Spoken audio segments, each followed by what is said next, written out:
शीतकालीन सत्र में अनुपूरक बजट के साथ साथ अलग अलग मुद्दों पर माननीय सदस्यों ने भी विचार रखा है। मैं उन सब के प्रति भी हृदय से धन्यवाद देता हूं। मुझे अच्छा लगा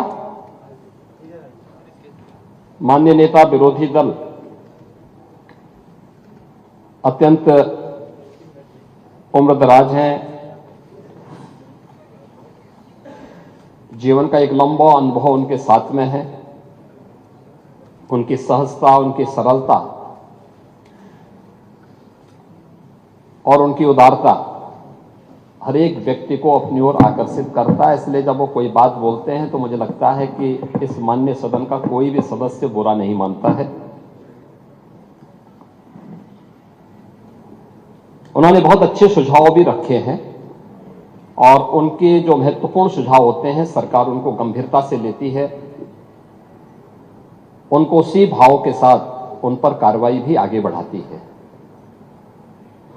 और मैं आश्वस्त करता हूं कि जो भी महत्वपूर्ण सुझाव उन्होंने आज यहां पर दिए हैं उन सबको सरकार भी और जो भी अन्य मान्य दलीय नेताओं ने अपनी बातों को रखा है उन सब पर भी हम लोग गंभीरता से कार्रवाई को आगे बढ़ाएंगे। बहुत सारी चीजें ऐसी होती हैं जो अक्सर होता है कि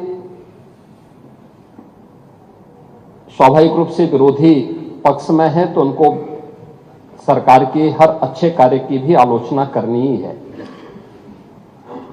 क्योंकि अन्यथा विरोध में रहने का भी औचित्य नहीं रहेगा। लेकिन कुछ चीजें जरूर हैं और वह ये कि मैं विरोधी दल को इसके बारे में अवश्य कहना चाहूंगा।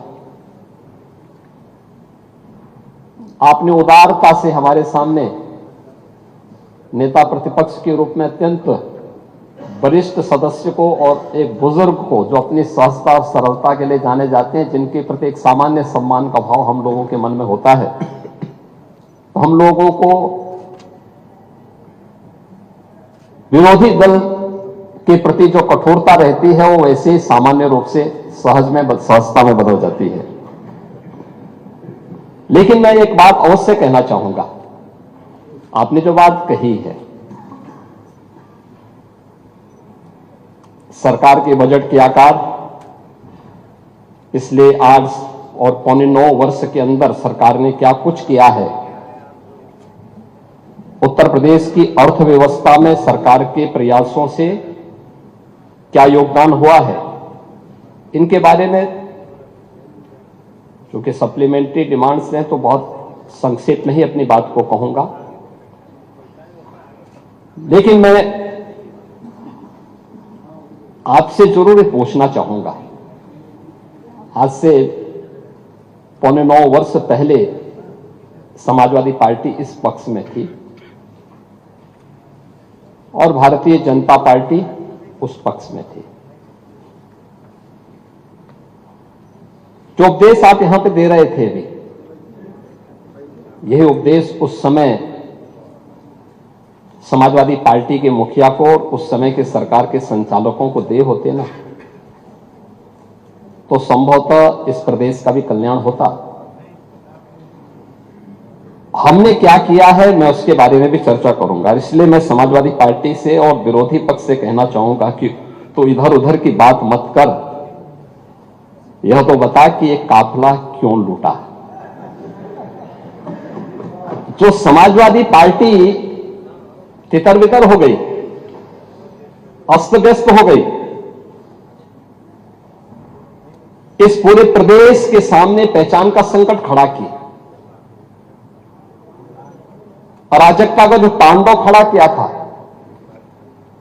कौन इसके लिए दोषी था?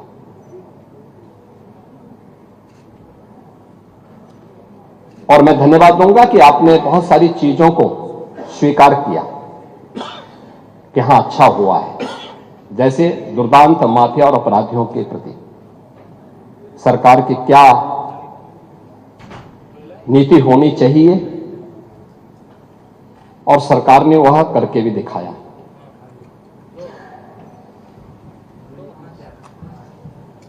राज्य की अर्थव्यवस्था को आगे बढ़ाने के लिए स्पष्ट नीति हो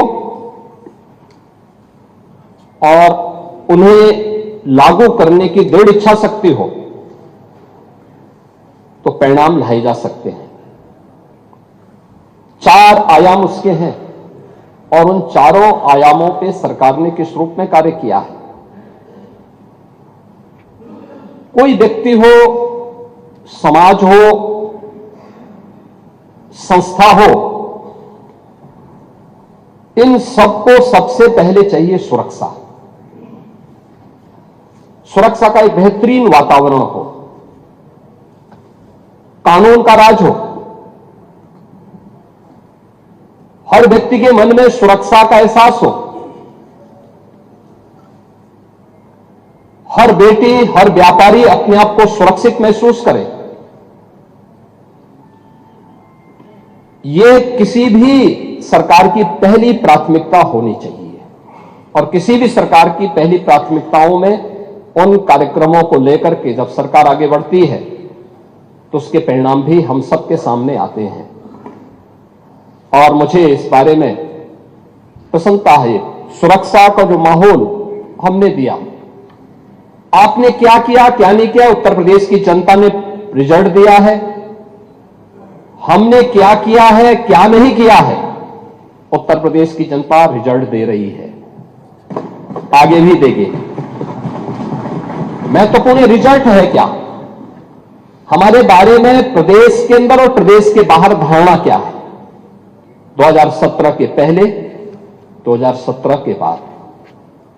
पांडे जी, आप भी देश और दुनिया के अंदर जाते होंगे। 2017 के पहले उत्तर प्रदेश के बारे में लोगों की धारणा बहुत अच्छी नहीं थी, हमें भी बुरा लगता था, अच्छी नहीं थी। आज इस पक्ष के लोग या उस पक्ष के लोग, कोई भी बाहर जाता होगा, प्रदेश के अंदर भी आप जाते होंगे, अगर राजनीतिक प्रोग्राम में नहीं, आप सामान्य कार्यक्रम में जाएंगे तो सामान्य लोगों के मुंह से बात अवश्य आपको दिखती होगी कि हां, सुरक्षा का एक माहौल है, बेहतरीन माहौल है। हर व्यक्ति को इस बात का एहसास होता है। देश के अंदर कहीं जाते हैं, लोगों के मन में एक एहसास होता है कि हां, यूपी सुरक्षित है, अच्छा है, दंगा नहीं है, अराजकता नहीं है। आपको उदाहरण देना है तो मैं आपको बता सकता हूं न्याय कैसे होता है। आप ही के सामने, आप ही की पार्टी से सदस्य चुनी गई पूजा पाल संभवतः नहीं है।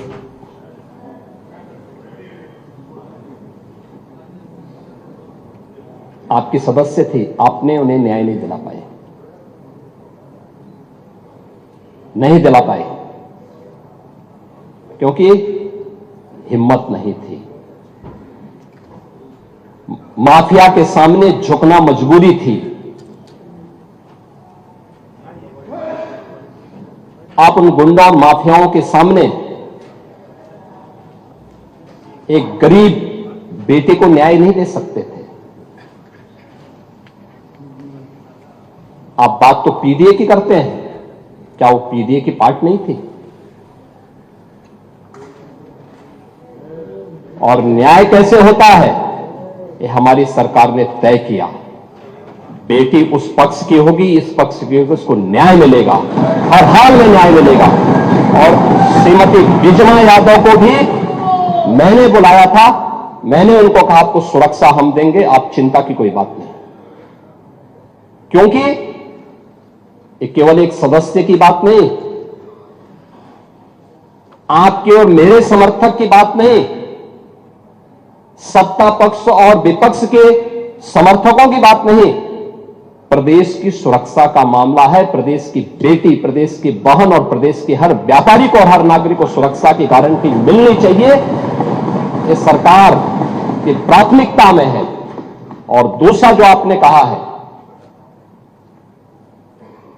कब्जा करने की प्रवृत्ति, मैं आपको इस बात के लिए आश्वस्त करता हूं, कब्जा कोई भी करेगा किसी भी स्मारक पर, किसी भी पौराणिक स्थल पर, वो कोई भी होगा, उसको छोड़ूंगा तो नहीं। आपके जिले में भी कुछ लोग कब्जा करना चाहते हैं, तो लोग बहुत चिल्लाते हैं। आपने अभी गांधी स्मारक से जुड़े हुए किसी एक मेरठ के स्थल का नाम बताया है।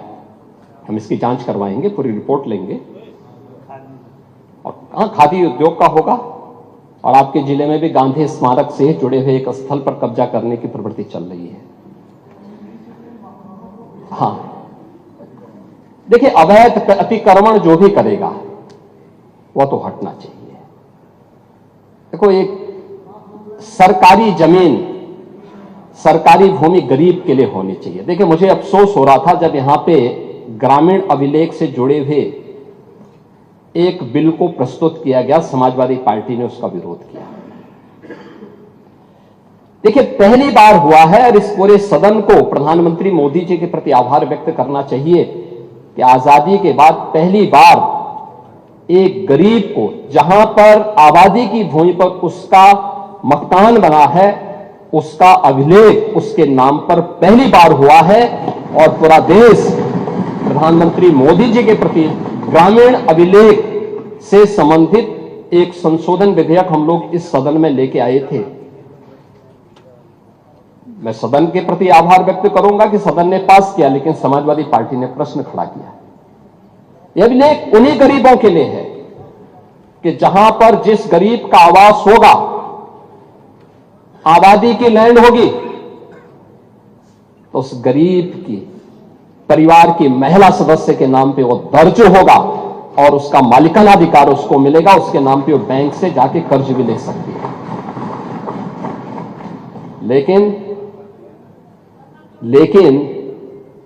अगर उस आबादी की लैंड पर या किसी सरकारी लैंड पर कोई माफिया कब्जा करके जबरदस्ती उसको मॉल बना करके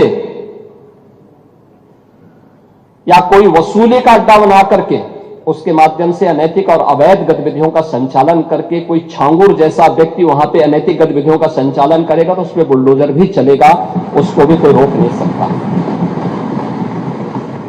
और इसलिए सुरक्षा का यह वातावरण हर व्यक्ति के लिए आवश्यक है। और उस सुरक्षा का वातावरण ने परसेप्शन बदला है यूपी का। पूरे यूपी की सुरक्षा के इस वातावरण पर आज हर व्यक्ति कह सकता है कि आज यूपी में इन्वेस्टमेंट आ रहा है। मैं उस पर भी चर्चा करूंगा।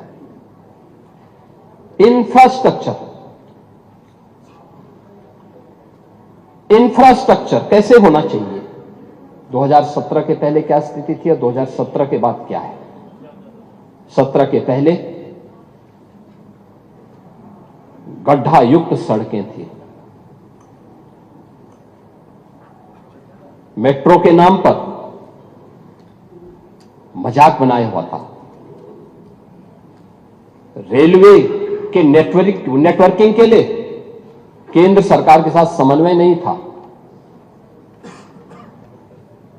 आपकी मजबूरी होती है तो आप कांग्रेस के साथ गठबंधन कर लेते हैं,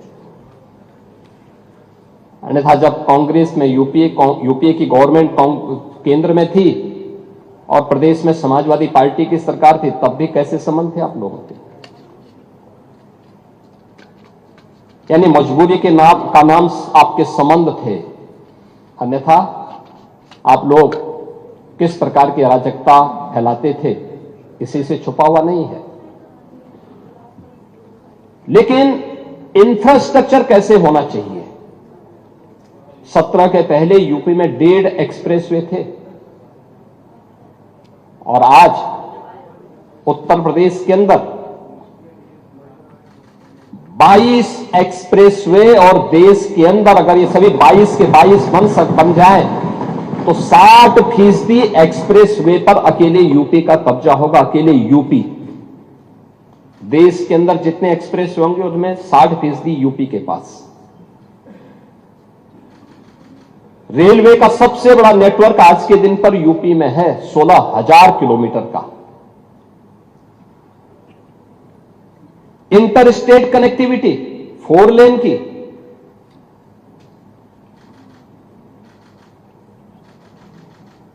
मेट्रो सिटी यूपी, देश के अंदर सबसे अधिक मेट्रो यूपी के अंदर,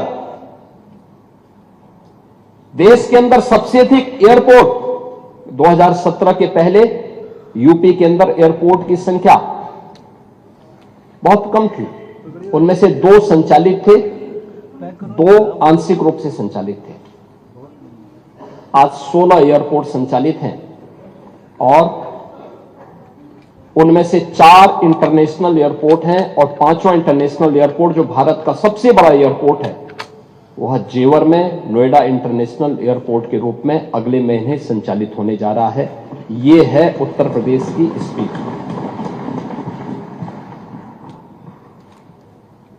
देश की पहली रैपिड रेल आज यूपी के अंदर चल रही है।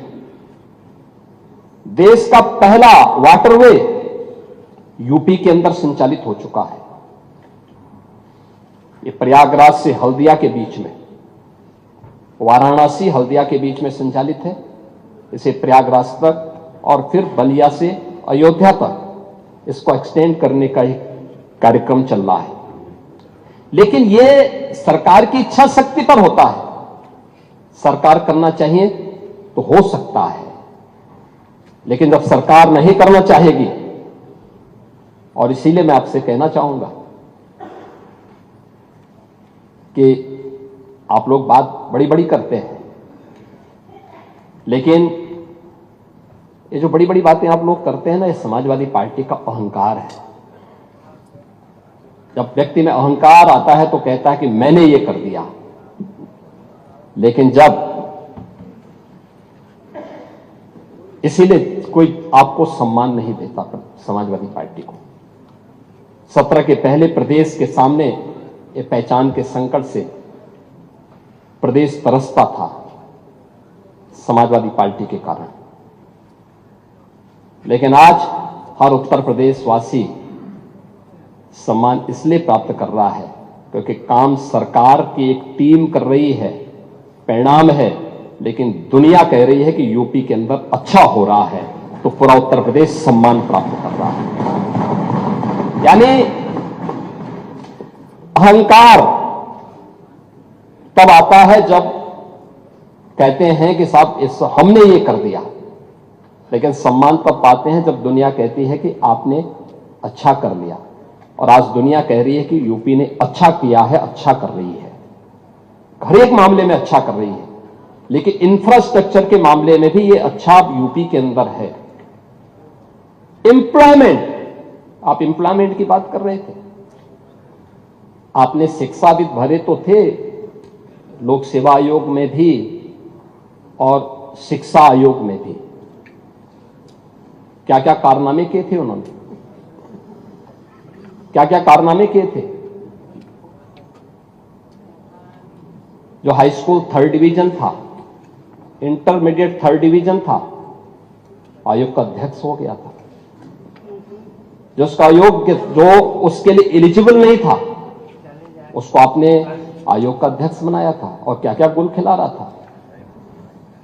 यूपी के नौजवानों के साथ खिलवाड़, इस समाजवादी पार्टी से ज्यादा किसने किया है। आज मैं कह सकता हूं, भर्ती जितनी पारदर्शिता के साथ हुई है, 8.25 वर्ष सरकार को होने जा रहे हैं, कल 8.25 वर्ष सरकार को होंगे पांडे जी, और 8.25 वर्ष में 9 लाख सरकारी नौकरी उत्तर प्रदेश के नौजवानों को बिना किसी घूसखोरी के प्राप्त हो जाए। ये पहले कभी नहीं हुआ, कभी नहीं हुआ। अभी आपने देखा होगा, और मैं तो आपसे भी कहूंगा, अभी हाल ही में हम लोगों ने 60,244 पुलिस कार्मिकों की भर्ती की थी, आरक्षी भर्ती की। सिद्धार्थनगर जनपद के बहुत सारे नौजवान थे, आपको बुलाना चाहिए था अपनी विधानसभा के नौजवानों को, उनके परिवार के सदस्यों को बुलाते, उनको सम्मान देते, अच्छा रहता, क्योंकि आप उनके चुने हुए प्रतिनिधि हैं, आपको बुलाने का अधिकार है। क्या इससे पहले कभी हुआ? हम इतने बड़े पैमाने पर भर्ती इसलिए कर पाए क्योंकि हमने इसके लिए उतना इंफ्रास्ट्रक्चर दिया है। इससे पहले इंफ्रास्ट्रक्चर नहीं था। देखिए, यूपी के अंदर 17 के पहले पुलिस ट्रेनिंग के लिए हमारे पास कुल 3000 की क्षमता थी। जब हम लोगों ने 2017 में पुलिस की भर्ती की व्यवस्था को देखा, कैसे इनकी ट्रेनिंग होगी, क्योंकि भर्ती नहीं करना, इनकी ट्रेनिंग भी करना है। वर्दीधारी फोर्स के लिए महत्वपूर्ण होता है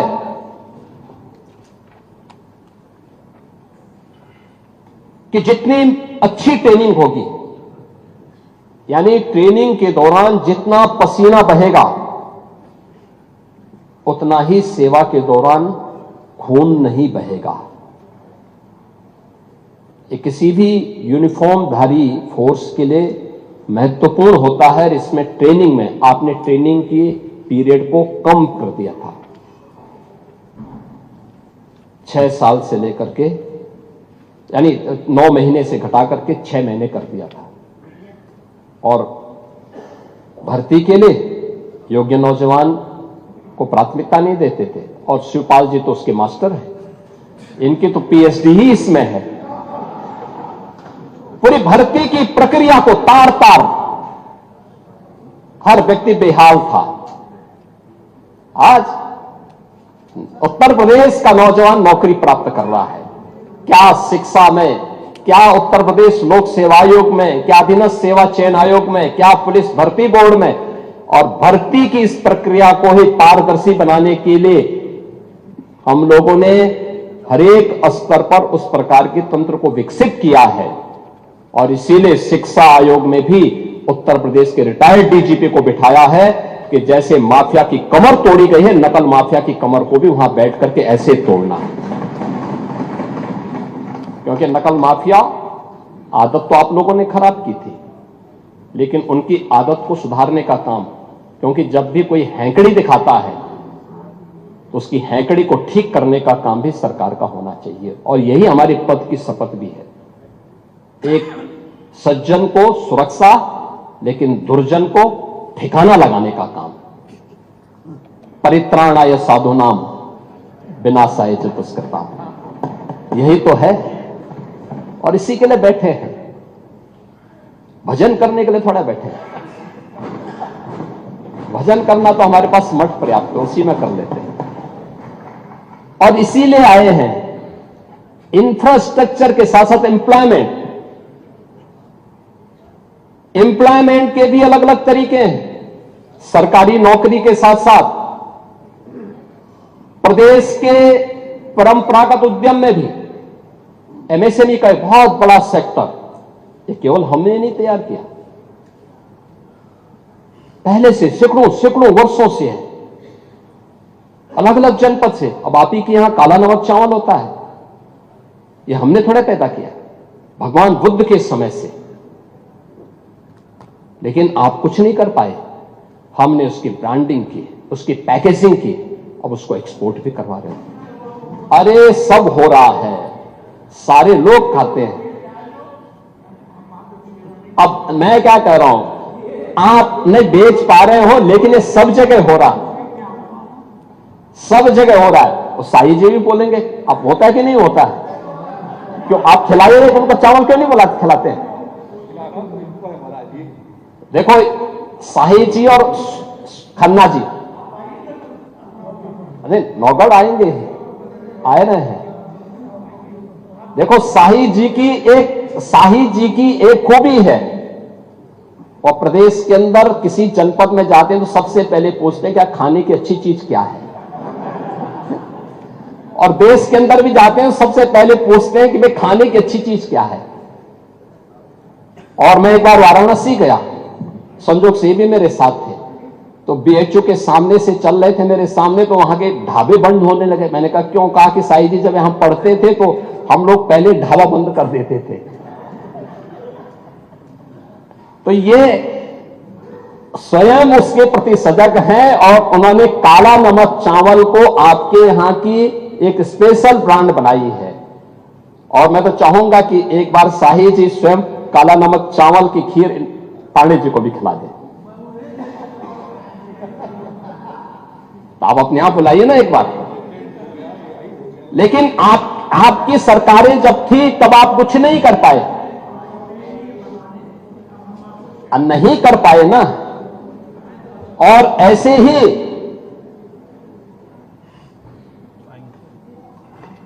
ही खन्ना जी हैं।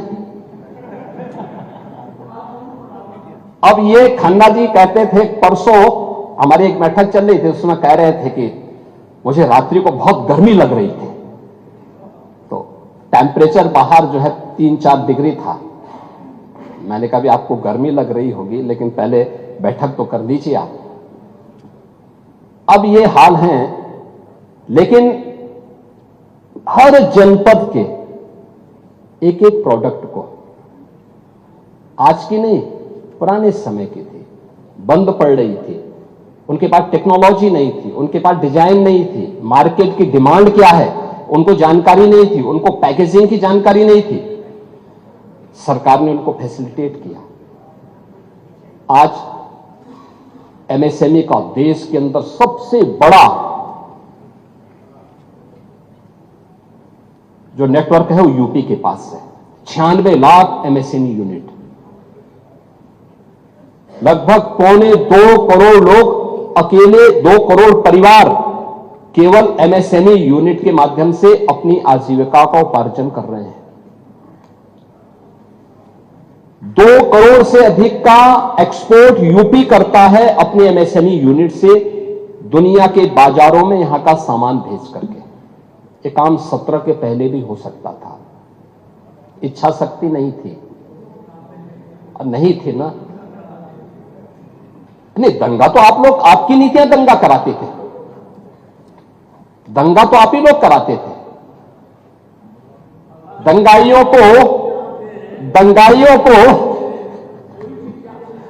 और इसीलिए मैं कह रहा हूं, दंगा तो आप ही लोग कराते थे। और नहीं, खराबात नहीं करते थे, खराबात को ठीक करवाते थे, उसकी डेंटिंग पेंटिंग करवाते थे थोड़ा। लेकिन यह एमएसएमई सेक्टर में और इन्वेस्टर समिट कैसे प्रदेश के अंदर एम्प्लॉयमेंट के लिए हुआ। माननीय अध्यक्ष जी, आप औद्योगिक विकास के मंत्री थे और उस समय जब पहली बार इन्वेस्टर समिट की बात आई थी तो हम लोग जब मुंबई रोड शो में गए थे, कैसा वातावरण बना के रखा था यूपी के अंदर। आप लोगों ने जिस भी उद्यमी से मिलते थे वो कहता था साहब आप आए हैं, स्वागत है, लेकिन हम यूपी नहीं जाएंगे। क्यों नहीं जाएंगे? कहा हमने कसम खा रखी है, नहीं जाएंगे। ये वातावरण यूपी का था। किसके कारण? समाजवादी पार्टी के कारण, समाजवादी पार्टी की नीतियों के कारण, समाजवादी पार्टी की अराजकता और भ्रष्टाचार के कारण, पॉलिसी पैरालिसिस के कारण। और आज यूपी के अंदर हम लोगों ने जब इन्वेस्टर समिट किए हैं, एक नहीं, अब हमारे पास 45 लाख करोड़ रुपए के निवेश के प्रस्ताव प्राप्त होते हैं। 15 लाख से अधिक करोड़ रुपए के निवेश के प्रस्ताव जमीनी धरातल पर उतर चुके हैं। 60 लाख से अधिक नौजवानों को इसमें सीधे सीधे नौकरी मिली है और 5 लाख का हमारे पास ग्राउंड ब्रेकिंग कराने के लिए तैयारी है और 5 लाख पाइपलाइन में है। यह है कार्य, यह है नए भारत का नया यूपी, यह है एम्प्लॉयमेंट। अब यूपी का नौजवान रोजगार के लिए उसे देश और दुनिया के अंदर भटकने की आवश्यकता नहीं, यूपी ही उन्हें रोजगार देगा। आप जाइए ना, ब्रह्मोस मिसाइल भी अब यूपी में लखनऊ में बन रही है। ब्रह्मोस मिसाइल जिसके नाम से आज दुश्मन भी कांप रहा है। अभी ऑपरेशन सिंदूर में ब्रह्मोस मिसाइल की मार ने पाकिस्तान की कमर ही तोड़ के रख दी थी। ये लखनऊ में बन रही है। ये डिफेंस मैन्युफैक्चरिंग कॉरिडोर का एक प्रोडक्ट है। और वहां पे जितने भी नौजवान लिए गए हैं ये सब यूपी के नौजवान हैं। कोई आईटीआई पास है, कोई पॉलिटेक्निक है, किसी ने इंजीनियरिंग किया है, वे सब यहां पे आज नौकरी प्राप्त कर रहे हैं। ब्रह्मोस और उससे एंकर यूनिट जितनी भी लगी हैं सब में उन्हें प्लेसमेंट का अवसर भी प्राप्त हुआ है। और वेलफेयर की स्कीम, आप कह रहे थे कि मुख्यमंत्री राहत कोष से जो पैसा मिलता था उसमें कोई भेदभाव नहीं होता था। मैं धन्यवाद दूंगा कि आपने स्वीकार किया। देर आई दुरुस्त आई, और हमने कभी नहीं किया। मैं पूछना चाहता हूं, क्या मकान देने में कोई भेदभाव हुआ है क्या? राशन देने में कोई भेदभाव हुआ है क्या? क्यों आप लोग रोकते हैं क्या? और ये माननीय सदस्य रोक भी नहीं सकते, क्योंकि सूची इन्होंने नहीं बनाई है। 2011-12 में जो सेक्स सूची बनी है उसके साथ साथ हम लोगों ने उन गरीबों को भी, जिसको आपने भेदभाव का शिकार बनाया था, उनका नाम भी जोड़ करके और फिर ये वेलफेयर स्कीम का लाभ हम दे रहे हैं। भारतीय जनता पार्टी या सहयोगी दल का एक भी विधायक चेहरा देख करके योजनाओं का लाभ नहीं देता है। रसोई गैस का कनेक्शन हो, राशन हो, आयुष्मान का कार्ड हो। आयुष्मान के कार्ड में एक शिकायत मुझे जरूर मिलती है इधर से कि साहब 6 सदस्यों वालों को तो आयुष्मान मिल गया, उससे नीचे वाले क्या करेंगे? तो मैंने कहा आप भी 6 वाले बनिए। और सब जगह खन्ना जी बोलते हैं।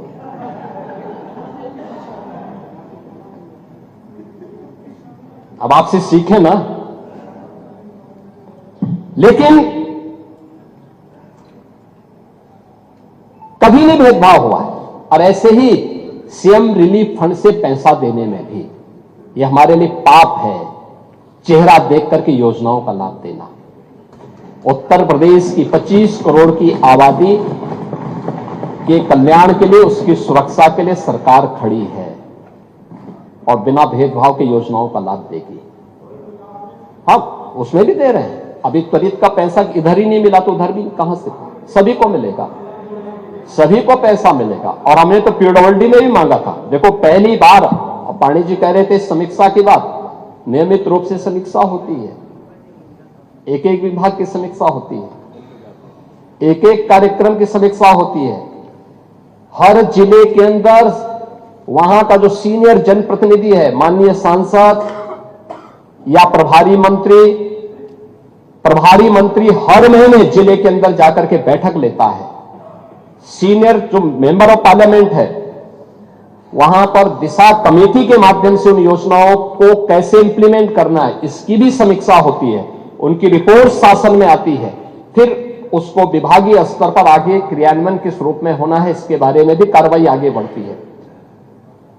पीडब्ल्यूडी की बैठक की पूरी कार्य योजना मैंने स्वयं अगस्त और सितंबर में माननीय विधायकों के साथ बैठक करके उस कार्य योजना को आगे बढ़ाने के लिए किया। और उसी के अनुरूप हर एक विधानसभा क्षेत्र में सड़क के लिए, पुल के लिए और जो उसके अलग अलग मद हैं, मानते हैं जितनी डिमांड थी उसके अनुरूप पैसा नहीं जा पाया होगा, फेज वाइज जाएगा। लेकिन कोई भी 403 विधानसभा में कोई विधानसभा नहीं बचेगी जहां विकास का पैसा जिससे वंचित रह जाए, हर जगह जाएगा, अवश्य जाएगा। और इसमें कोई भेदभाव किसी भी सदस्य के साथ नहीं है। हां, सीएम रिलीफ फंड में हम लोगों ने एक नया संशोधन जरूर किया है कि जिनके पास पहले से आयुष्मान कार्ड है वे आयुष्मान कार्ड का पहले उपयोग करें। पैसा कम पड़ जाता है, जिलाधिकारी रिपोर्ट लगा के दे और उस पर हम सीएम रिलीफ फंड से पैसा देंगे।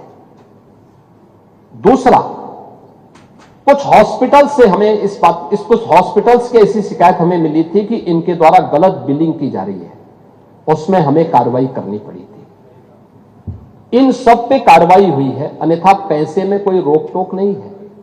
और उसमें जो भी सदस्य लिखता हो, इस पक्ष का हो, उस पक्ष का हो, उस पक्ष का हो, किसी भी पक्ष का हो, सबको पैसा मिला है, आगे भी पैसा मिलेगा, कोई इसमें संदेह नहीं होना चाहिए। क्योंकि गरीब के प्रति सरकार की संवेदना है, हर गरीब के प्रति सरकार उसी मजबूती के साथ खड़ी है। इस सरकार की वेलफेयर स्कीम का लाभ भी इसी प्रकार से बिना भेदभाव के प्राप्त हुआ है। और इसीलिए जब अनुपूरक बजट को देने की बात आई, जब कोई नया मद है, कोई नई चीज हम प्रारंभ करने जा रहे हैं, उसके लिए जब बजट की आवश्यकता पड़ती है और हमारे रूटीन बजट का वो पार्ट नहीं है, तो सरकार को इस प्रकार के निर्णय लेने पड़ते हैं। और सरकार ने उन्हीं चीजों पर कार्य आगे बढ़ाया है। और इसी में हमारा जो मूल बजट था, जिसे हमने फरवरी में प्रस्तुत किया था, वह था 8,08,736 करोड़ 6 लाख रुपए का। अब उसको 88,000 पढ़ रहे थे, वो 8 लाख था। 8 करोड़ था। और हमने जो अपना अनुपूरक बजट प्रस्तुत किया है, वह किया है 24,496 करोड़ 98 लाख का। ये हमने किया है, जिसमें जो धनराशि उन मदों के लिए जिसमें रूटीन बजट के लिए धनराशि नहीं थी, उसमें एक्सप्रेसवे के लिए, ऊर्जा के लिए, स्वास्थ्य से संबंधित जिन मदों के पे धन नहीं था उनके लिए, निवेश, नगरीय सुविधाओं के लिए, तकनीकी शिक्षा और महिला सशक्तिकरण के लिए जो धनराशि की आवश्यकता थी, उस पर हम लोग इस बजट को हम लोगों ने इसमें प्रस्तुत किया है। इसको लेंगे तो ये पूरा बजट हमारा अब बनकर के तैयार हो जाएगा। यह 8 करोड़ 33 लाख 233,233 करोड़ 4 लाख रुपए का यह हमारा टोटल बजट हो जाएगा वर्ष 25-26 का। मैंने आपसे इसी बात को कहा था कि हमें रिजल्ट पे ध्यान देना होगा। रिजल्ट क्या है? एक रिजल्ट तो मैंने बताया परसेप्शन के बारे में। ये 4 क्षेत्रों में जो कार्य किए गए, समान रूप से कार्य हुए हैं, उसके परिणाम आपके सामने हैं। और परिणाम क्या है? परिणाम ये है, उत्तर प्रदेश की अर्थव्यवस्था। आज जो हर व्यक्ति यूपी के अंदर निवेश करने की इच्छुक है, यूपी के बारे में अच्छी धारणा बनाए हुआ है, इसके पीछे उत्तर प्रदेश के अंदर हुए उन कार्यों की और डबल इंजन की सरकार की डबल स्पीड को अब वो यूपी के अंदर देख रहा है। परिणाम क्या है? आपने पॉलिसी पैरालिसिस के कारण यूपी को बीमारू राज्य बना दिया था। यूपी जैसा राज्य बीमार हो गया था, पहचान के संकट का मोहताज हो गया था। आज पॉलिसी पैरालिसिस नहीं है।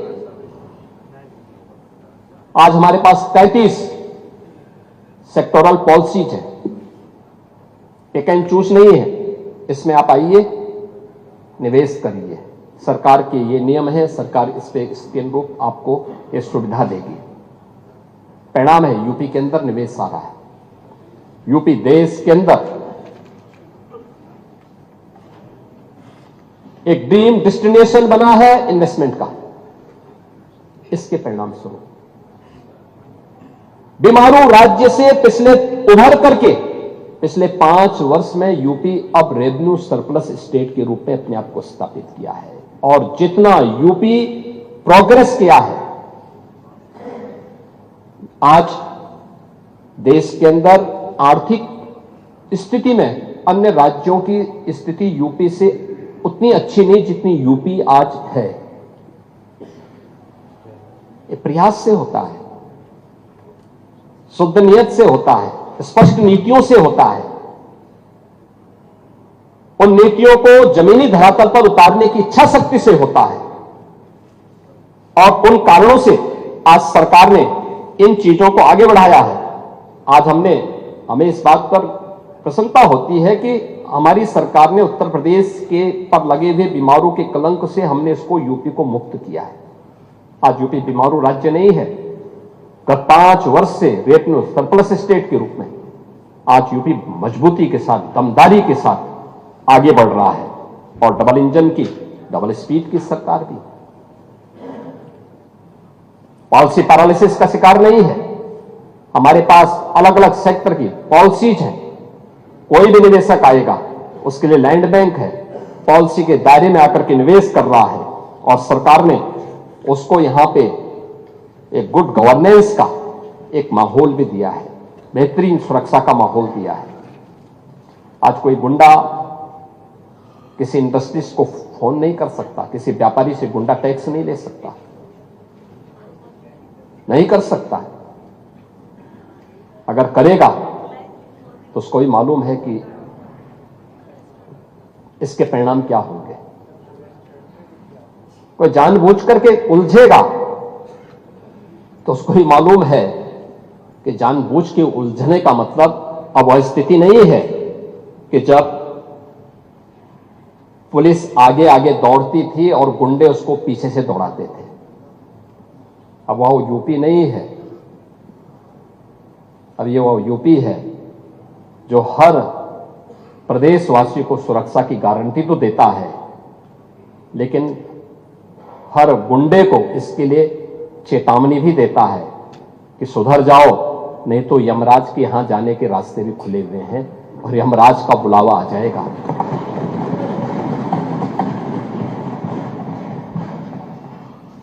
वित्तीय अनुशासन और विकास दोनों का एक बेहतरीन संतुलन भी है।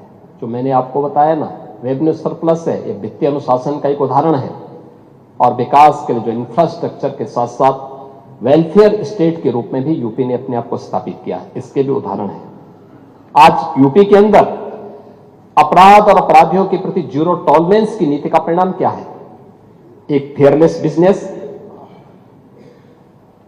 Ease of doing business, trust in doing business. यानी ये आज यूपी की पहचान बनी है, जिसका परिणाम है एक ड्रीम डेस्टिनेशन के रूप में हर एक इन्वेस्टर का एक बेहतरीन गंतव्य यूपी बना है। और मैंने आपको बताया है कि यूपी के अंदर हर एक स्तर पर हम लोगों ने उत्तर प्रदेश को आगे बढ़ाया है। यूपी जैसे राज्य को जब ये देश आजाद हुआ था तब देश की अर्थव्यवस्था में यूपी का शेयर 14% था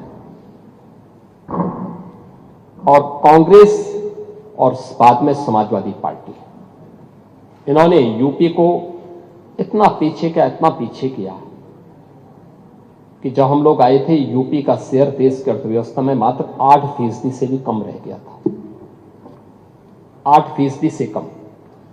और आज फिर हम कह सकते हैं यूपी ने पिछले 8.5 पौने 9 वर्ष के अंदर जो प्रयास किए हैं, आज देश के अंदर अर्थव्यवस्था में यूपी फिर से 9.5 से 10% के अपने शेयर के साथ तेजी के साथ आगे बढ़ा है। यूपी आज देश की नंबर 2 की अर्थव्यवस्था के रूप में अपने आप को स्थापित किया है। और इस दौरान हमने यूपी की जीएसडीपी को, यूपी की अर्थव्यवस्था को 2012 से 16 के बीच में जितनी थी उसकी तुलना में लगभग 3 गुना बढ़ाने में 12,88,000 करोड़ रुपए की इकोनॉमी थी, आज यह 35 से 36 लाख करोड़ रुपए की इकोनॉमी यूपी की बनने जा रही है। पर कैपिटा इनकम यूपी की 43,000 से बढ़कर के 1,20,000 हो रही है। ये आज नया यूपी है।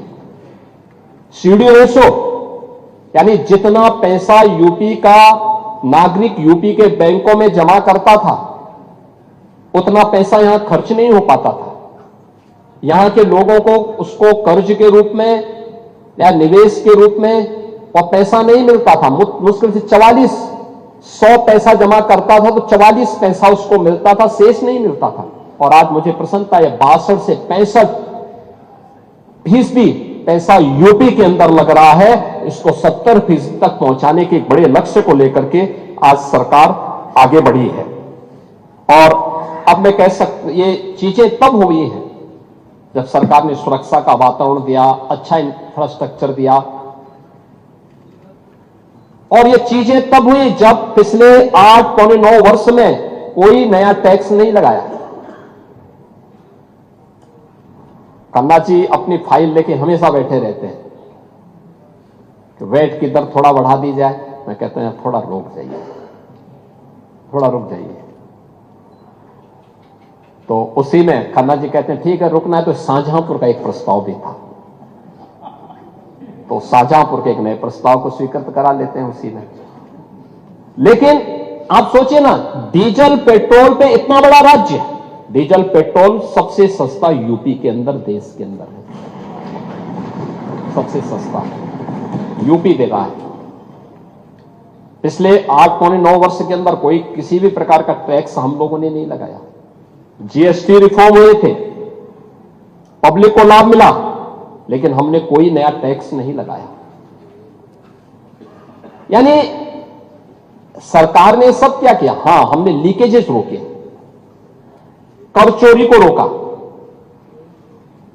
योजनाओं में जो लूट थी उसको रोका। आप इंफ्रास्ट्रक्चर की बात करते हैं,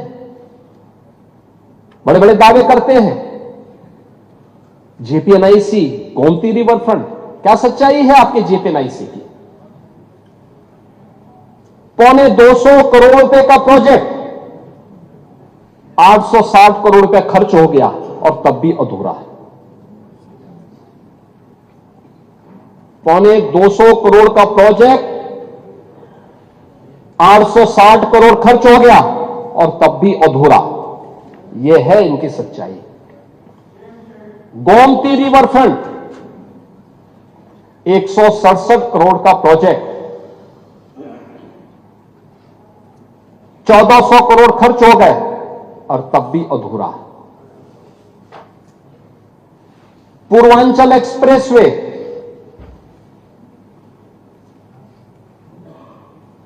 ईश्वर की बड़ी कृपा हुई कि तब तक आपकी सरकार जा चुकी थी और हमने फिर से उसका मूल्यांकन करवाया। इन्होंने 15,200 करोड़ रुपए के उस पूरे उसका केवल सिविल वर्क के लिए उसको तय किया था और उससे 10 मीटर चौड़ा, 1 किलोमीटर लंबा इन्होंने 340 किलोमीटर तय किया था। हमने थोड़ा सा उसके अलाइनमेंट को अलग से लेकर के 341 किलोमीटर लंबा बनाया, 120 मीटर चौड़ा किया और उसे जिसे 15,200 करोड़ रुपए में बना रहे थे, हम लोगों ने 11,800 करोड़ रुपए में वही एक्सप्रेसवे बना के दिखाया।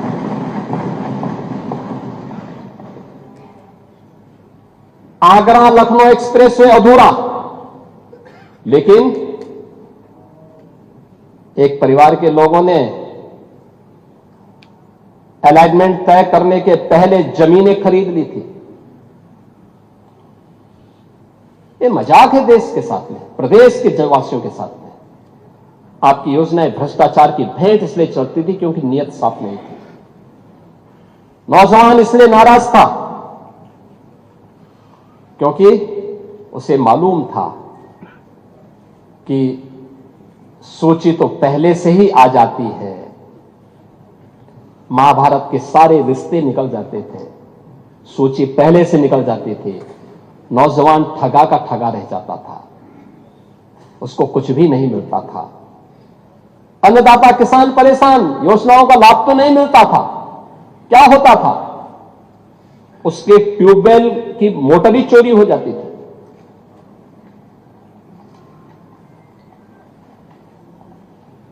हमने उसको सुरक्षा की गारंटी भी दी, 16 लाख प्राइवेट ट्यूबवेल को फ्री में बिजली की गारंटी भी दी है और यूपी पहला राज्य है जो अपने अन्नदाता किसानों को सर्वाधिक बिजली की आपूर्ति करता है, सर्वाधिक आपूर्ति करता है। हमारे पश्चिम के किसान आए थे, हमारे आरएलडी के सभी माननीय सदस्य हैं, बालियान जी हैं, ये सभी हमारे माननीय विधायकगण हैं, पश्चिमी यूपी से हमारे जितने भी विधायकगण, ये लोग अक्सर आते थे मेरे पास, कहते थे कि साहब गन्ना किसानों का कुछ हो जाए। हमने कहा चिंता मत करिए, यूपी 400 रुपया गन्ना मूल्य का भुगतान कर रहा है किसानों को और 1 सप्ताह के अंदर गन्ना मूल्य का भुगतान। यानी कोई मान सकता है यूपी जैसे राज्य में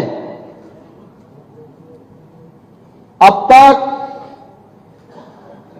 यानी हमने 2,92,000 करोड़ रुपए से अधिक का गन्ना मूल्य का भुगतान गन्ना किसानों को, अकेले गन्ना किसानों को किया है, अकेले गन्ना किसानों को यूपी ने। यह है यूपी की नई प्रोग्रेस।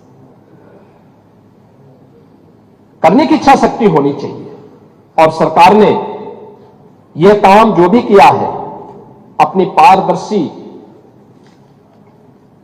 व्यवस्था के माध्यम से किया है। आपके समय में थानों में भय पलता रहा, अपराधी और माफिया आपके खास रहे। यह बात आपकी सरकार के समय की कानून व्यवस्था से चरितार्थ होती रही है। लेकिन आज प्रदेश के अंदर कोई वो नहीं। देखो, बहुत स्थिति आपके समय में था कि वो, यानी जाति के नाम पे बांटो, भाषा और क्षेत्र के नाम पे लड़ाओ, तुष्टीकरण को बढ़ाओ, अराजकता और बेमनस्यता पैदा करो। यही तो कर रहे थे। दंगे, जंगल राज, माफिया राज, वन डिस्ट्रिक्ट वन माफिया, गुंडा टैक्स, अवैध वसूली। अभी तो मैंने शुरुआत की है, तो अभी शुरुआत है। सत्ता के संरक्षण में पहले नहीं, 11 वर्ष नहीं, अभी तो आपको जो है 2047 तक इंतजार करना होगा। 2000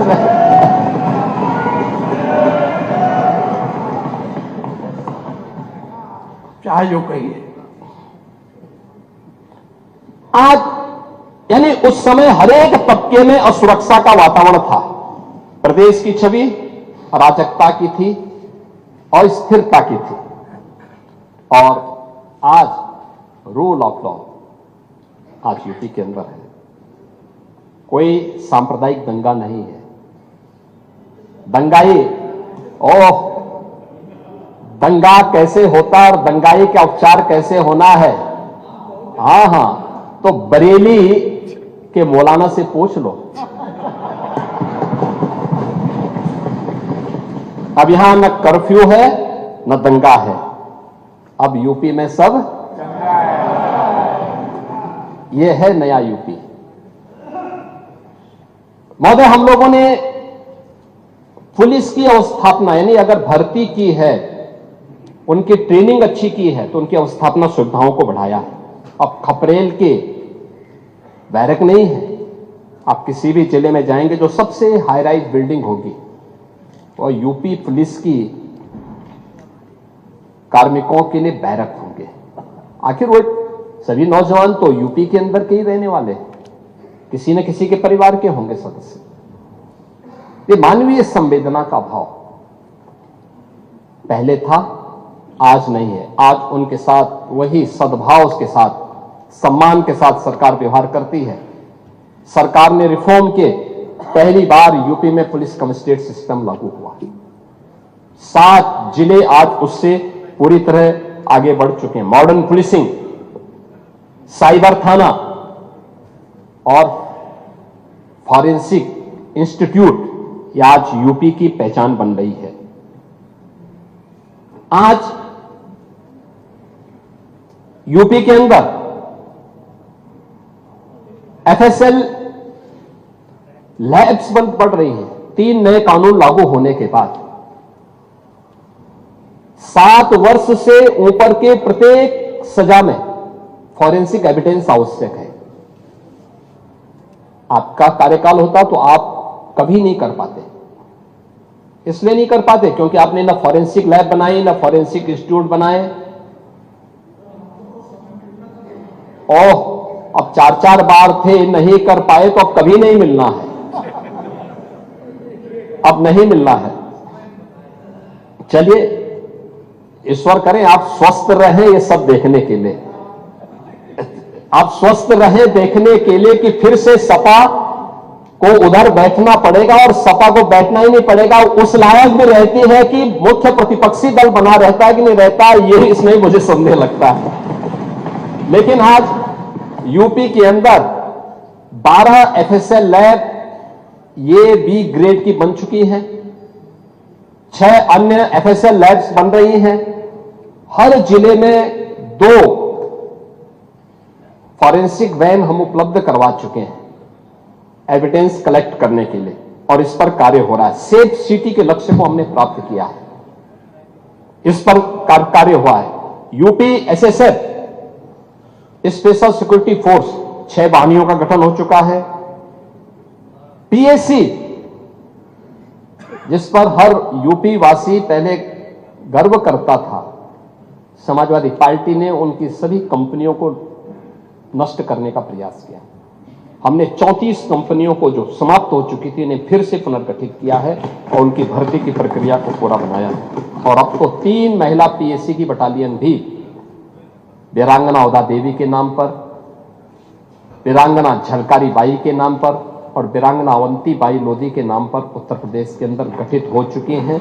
इन पर कार्रवाई आगे बढ़ चुकी है और इसीलिए उत्तर प्रदेश अब ये नया उत्तर प्रदेश है। ये सब करने का परिणाम आज देश का कुल मोबाइल फोन का जो भी प्रोडक्शन होता है वो यूपी के अंदर बन रहा है। 55% यूपी के अंदर बन रहा है। जितने भी इलेक्ट्रॉनिक कंपोनेंट बन रहे हैं उसका 60% यूपी के अंदर बन रहा है। और आज यूपी के अंदर ईज ऑफ डूइंग बिजनेस में देश के अंदर यूपी टॉप अचीवर स्टेट के रूप में अब यूपी जाना जाता है। यह है यूपी की नई पहचान। आज राष्ट्रीय शिक्षा नीति, skill India, startup India, stand up India, ये युवाओं की स्किलिंग के लिए और युवाओं को बेहतर भविष्य देने के लिए प्रभावी ढंग से सरकार के द्वारा इसे आगे बढ़ाया गया है। आज आर्टिफिशियल इंटेलिजेंस में, सेमीकंडक्टर में, साइबर सिक्योरिटी के लिए, रोबोटिक्स में, ड्रोन टेक्नोलॉजी में, इलेक्ट्रिक व्हीकल में, agritech, fintech, deep tech, health take, tourism और हॉस्पिटलिटी में, डिफेंस, मैन्युफैक्चरिंग और स्पोर्ट्स जैसे क्षेत्रों में भी उत्तर प्रदेश ने नए गंतव्य प्राप्त किए हैं और तेजी के साथ उत्तर प्रदेश अब आगे बढ़ चुका है। महोदय, यूपी के अंदर जो प्रयास प्रारंभ हुए, यूपी जैसे राज्य में इतनी फर्टाइल नहीं, इतना अच्छा जल संसाधन, लेकिन टेक्नोलॉजी नहीं देते थे, अच्छा सीड नहीं देते थे। कल किसान दिवस था, किसानों का मसीहा चौधरी चरण सिंह जी के 123वीं जयंती के अवसर पर एक कार्यक्रम विधान भवन के सामने भी हुआ था और मैं समझता था कि नेता प्रतिपक्ष और हमारे विरोधी दल के भी सदस्य उसमें भाग लेंगे, क्योंकि चौधरी साहब तो प्रदेश के नेता थे, देश के नेता थे।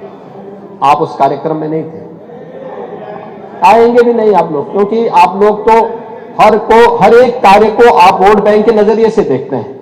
आपकी नियत है, आप किसान को वोट बैंक की नजर से देखते हैं इसलिए कुछ किए नहीं, आप दलितों को वोट बैंक की निगाह से देखते हैं इसलिए कुछ बोलते नहीं।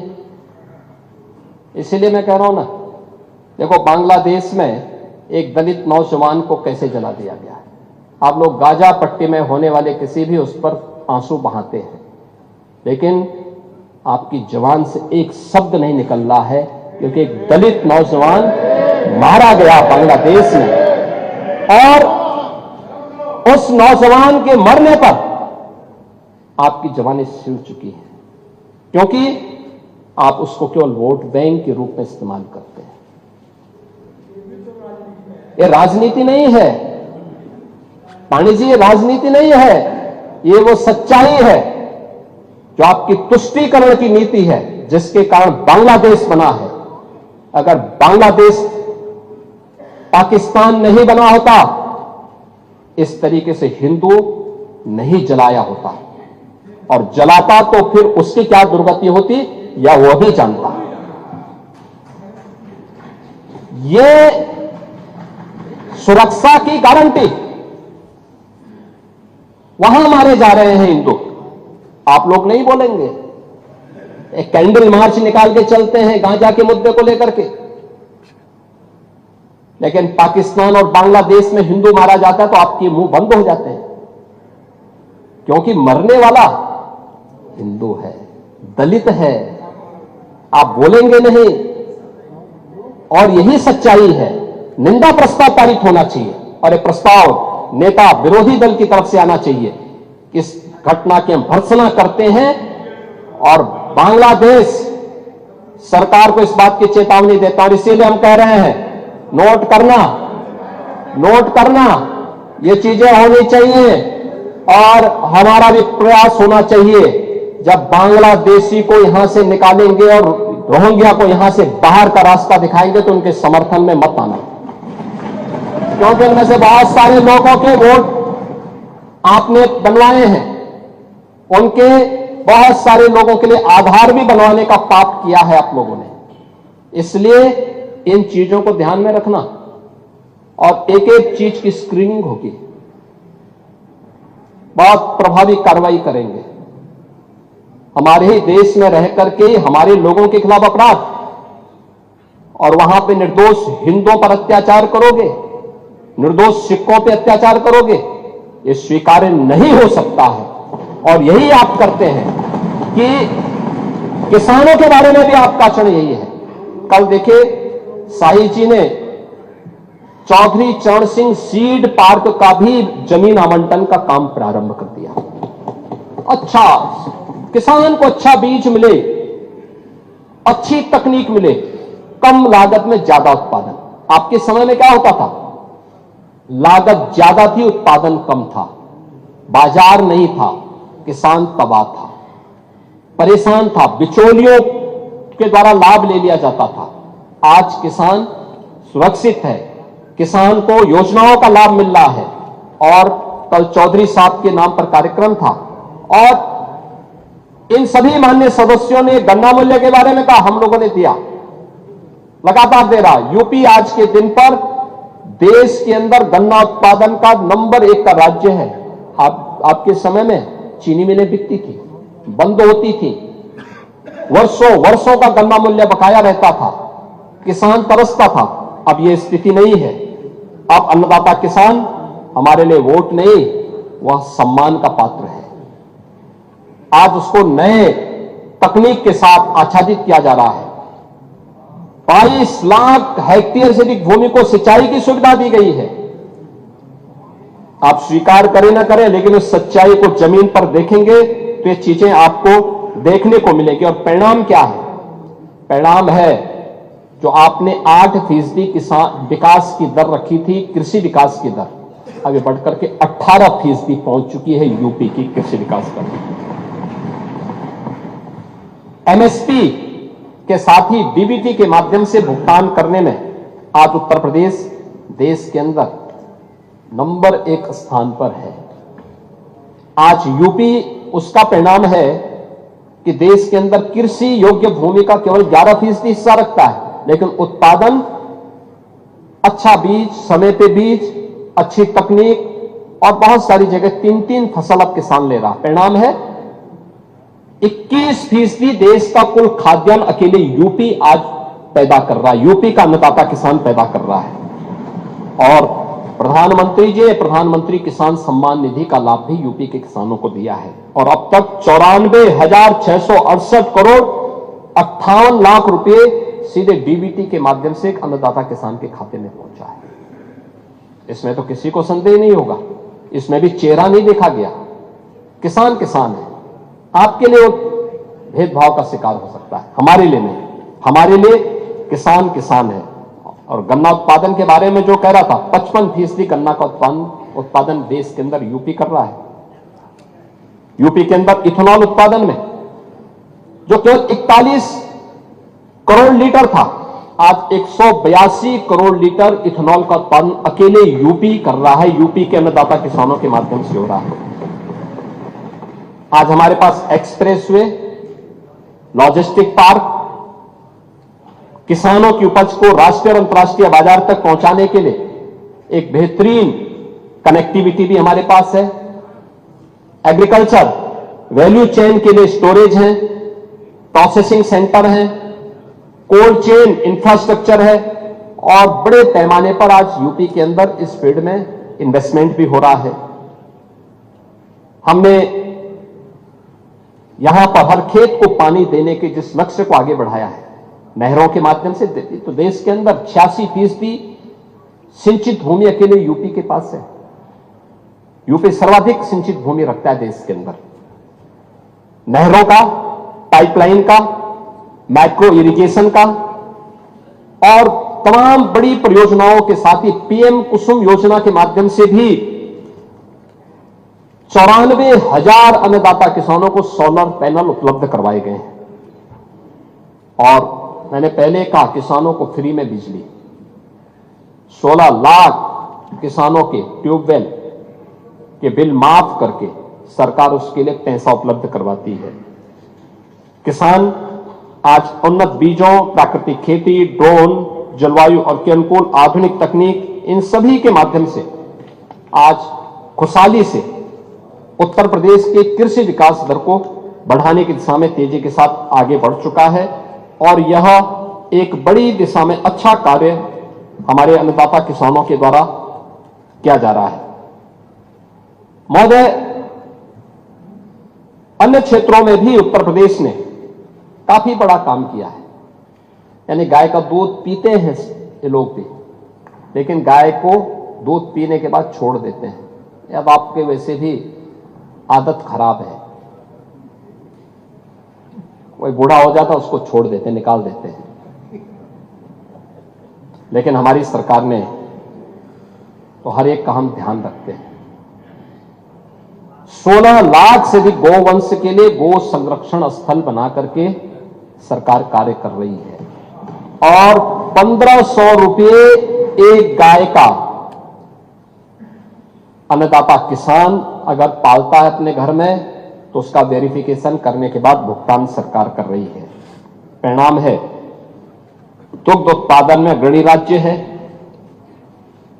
स्मार्ट खेती, मिलेट्स यानी श्री अन्न की खेती के विस्तार में भी उत्तर प्रदेश ने देश के अंदर अग्रणी स्थान बनाया है। और संजय निषाद हैं, इन्होंने पांडे जी को कभी बुलाओ अपने यहां मछली खाने के लिए। मत्स्य उत्पादन में भी उन्होंने दुगनी हैं। पांडे जी मछली खाएंगे? रहे हैं ना? नहीं, मैं छीन के नहीं। आपके यहां आते कि नहीं आते हैं? हैं? अच्छा, आपके वर्ल्ड बैंक को भड़काते हैं? भड़काते नहीं होंगे, खिलाते होंगे। खिलाइए लेकिन पिलाइए मत।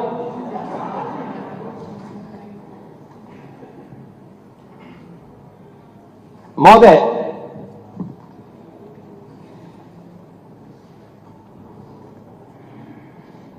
ऊर्जा के बारे में आज नेता विरोधी दल ने इसके बारे में चर्चा नहीं की और संभवतः वह खैर अच्छा है, उनको बिजली मिल रही है उनको इससे, क्योंकि गांव में बिजली पहले मिलती नहीं। अच्छा, आप नहीं, ये चीजें दिखाती हैं कि गांव में, देखिए वैसे भी गांव में बिजली मिल रही है तो आप संतुष्ट होंगे। आप देखिए शिवपाल जी के बगल में बैठ जाते हैं, थोड़ा संगत का असर पड़ जाता है, लेकिन वैसे आप सच बोलते हैं। लेकिन ये सच्चाई थी कि 2017 के पहले उत्तर प्रदेश के अंदर जो पावर प्रोडक्शन था वह कुल 7,159 मेगावाट का था। आज 11,595 मेगावाट का उत्पादन अकेले यूपी के अंदर, हम लोग यहां पर यूपी के अंदर पावर जनरेट कर रहे हैं।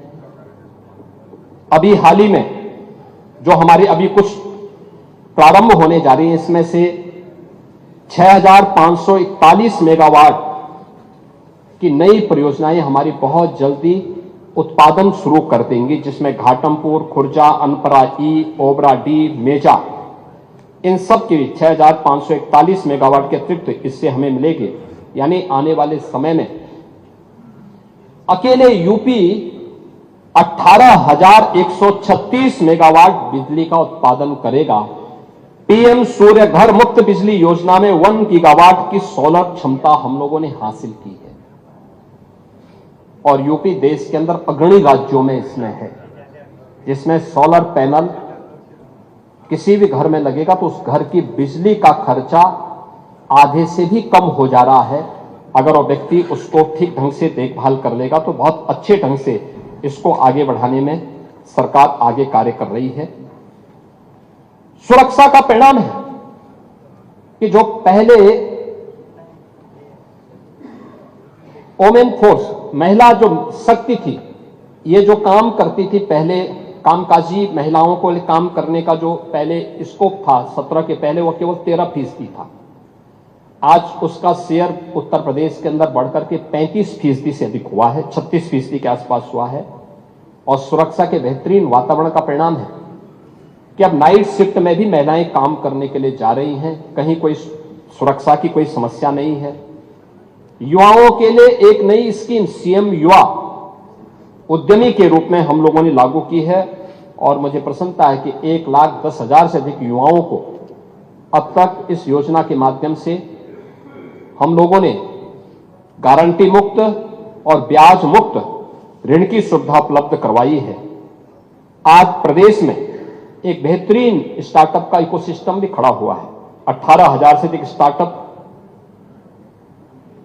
76 इंक्यूबेटर, 7 सेंटर ऑफ एक्सीलेंस और 8 यूनिकॉर्न आज अकेले यूपी में हैं। प्रदेश ने आज इस दिशा में बेहतरीन कार्य किया है और मुझे लगता है कि अभी हाल ही में जो centre for monitoring Indian economy CMI द्वारा जो बेरोजगारी की दर के आंकड़े जारी किए गए हैं देश के अंदर, उसमें यूपी की बेरोजगारी की दर जो 17 के पहले 19% थी, आज वो घट करके 2.21% पर रह गई है। यह सीएमई के द्वारा जो अभी डाटा जारी किए गए हैं वह भी यूपी के अंदर है। आप वेलफेयर स्कीम में बात करेंगे, दिव्यांगजनों, निराश्रित महिलाओं और वृद्धजनों के लिए पेंशन की राशि, आप याद करिए आपके समय में 300 रुपया मिलता था और वह भी आधा अधूरा, वो भी आधा अधूरा। आज डीबीटी के माध्यम से हम 1,06,00,000 परिवारों को 12,000 रुपये साल का पेंशन की सुविधा दे रहे हैं। डीबीटी के माध्यम से पैसा उनके खाते में जाता है। समाजवादी पार्टी ने तो छात्रों की स्कॉलरशिप में भी घोटाला कर दिया था, अनुसूचित जाति जनजाति के छात्रों की स्कॉलरशिप रोक दी थी। और अब तो सरकार ने तय किया है कि छात्रवृत्ति दीपावली के पहले और जो बचेंगे वह गणतंत्र दिवस के पहले उन छात्रों को प्राप्त हो जानी चाहिए। यह सरकार ने इसको किया है और इसमें प्राथमिकता के आधार पर सरकार कार्य कर रही है। आज प्रदेश के अंदर जो सरकार के द्वारा कार्य प्रारंभ किए गए, इसमें स्वास्थ्य के नए, उसमें मेडिकल कॉलेजेस की संख्या अब बढ़कर के यूपी के अंदर यह 81 हो गई है।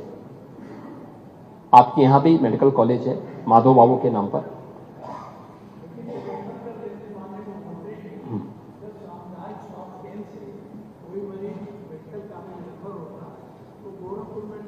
रेफर करते हैं गोरखपुर बजाय आपके आईएम जो एम बना है, एम में न आप रेफर करके फिर लखनऊ में, तो एक मरीज घर से निकलकर बस्ती वहाँ गोरखपुर फिर यहाँ आता है। तो ये हम लोगों ने, तो आप बंद कर, आपने कहा भी था कि हर एक मेडिकल कॉलेज को हिदायत दी है कि रिफर करने की आदत की बजाय वे वहीं पे उपचार की व्यवस्था करें और उस पर वे कार्य कर रहे हैं।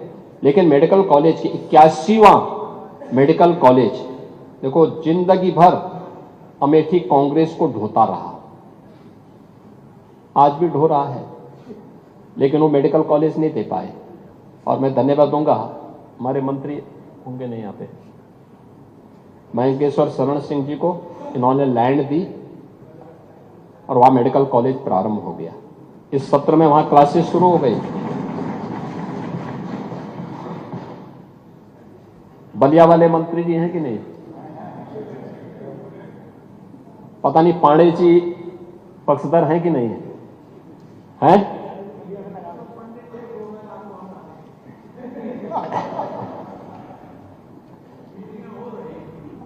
आपको धन्यवाद, आपको बहुत बहुत धन्यवाद। आप तो है ना हमारे साथ में, हाँ तो आप हैं तो फिर क्या है? आप दया शंकर सिंह के यहां मेडिकल कॉलेज खोलने के पक्षधर हैं कि नहीं हैं? लेकिन अपने समय में नहीं कर पाए, पैसा नहीं था।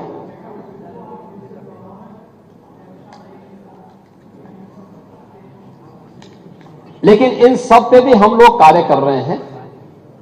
वहां के लिए, मेडिकल कॉलेज के लिए हमने जमीन के प्रस्ताव को जल्दी मांगा है, सरकार ने पैसे की व्यवस्था की है। बलिया में भी मेडिकल कॉलेज हम लोग बनाने जा रहे हैं।